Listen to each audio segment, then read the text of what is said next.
En 2009, Avatar, le film réalisé par James Cameron, lançait l'avènement de la 3D stéréoscopique dans nos salons et salles de cinéma. Depuis, que nous voulions regarder un film 3D chez nous ou dans notre cinéma préféré, nous devons forcément utiliser une onéreuse paire de lunettes 3D. Mais quel rapport avec la 3DS ? Pour ceux qui vivent dans une grotte, la fameuse console portable de Nintendo permet, sans l'aide de lunettes, de jouer à nos jeux préférés en 3D. Mais avant d'approfondir nos connaissances sur la 3DS, nous devons poser les bases de la technologie 3D et comprendre comment elle fonctionne. En réalité, pour voir en 3 dimensions, notre cerveau a besoin de 2 points de vue légèrement différents. Par chance, nos yeux sont écartés en moyenne de 35 mm, ce qui permet au cerveau de mélanger les 2 images et d'en sortir une seule en relief. Effectivement, si vous fermez un œil, vous ne verrez plus le monde en 3D, mais en 2D, comme sur un écran normal.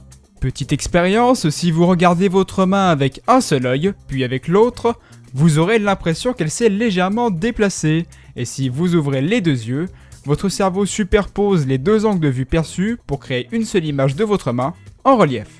Vous l'aurez compris, toute la difficulté de la 3D réside dans la manière que nous utilisons pour montrer uniquement l'image du film destinée à l'œil gauche et l'image du film destinée à l'œil droit.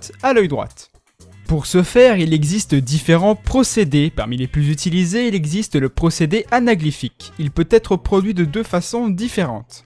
La première est avec du filtrage par couleur, l'œil gauche étant équipé d'une lunette de couleur cyan et l'œil droit étant équipé d'une lunette de couleur rouge. Grâce à ce procédé, l'œil gauche ne voit que la partie rouge de l'image et l'œil droit ne voit que la partie bleue de l'image. Chaque œil voyant ce qu'il doit voir, le cerveau fait le mélange et l'impression de relief est donc présente pour le spectateur. La deuxième est grâce à du filtrage par verre polarisant. C'est exactement le même principe que pour les couleurs cyan et rouge, mais avec un système de polarisation de la lumière. Je ne vais pas vous expliquer son fonctionnement en détail dans cet épisode, mais sachez que grâce à son faible coût, c'est actuellement le procédé utilisé par la plupart des cinémas. Il existe encore plusieurs méthodes pour créer de la 3D à partir d'un écran, mais la quasi-totalité utilise des lunettes. Maintenant que vous en savez un peu plus sur la 3D et les différentes méthodes pour dédier une image à un œil seul, je vais vous expliquer comment fonctionne l'écran de la 3DS. Le fonctionnement de l'écran de la 3DS est assez semblable aux cartes holographiques que l'on peut trouver dans les paquets de céréales. Il permet l'affichage de la 3D sans lunettes grâce à une barrière à parallaxe. Cette barrière permet, comme on le voit sur le schéma, de dédier la moitié des pixels de l'écran à l'œil gauche et l'autre moitié à l'œil droit. Cette technique a néanmoins quelques défauts. Elle ne peut afficher une image en relief que si l'utilisateur se trouve pile en face de l'écran. Si l'utilisateur se trouve trop sur le côté, la barrière à parallaxe sera plus efficace, car il verra avec son œil gauche une partie des pixels dessinés à l'œil droit.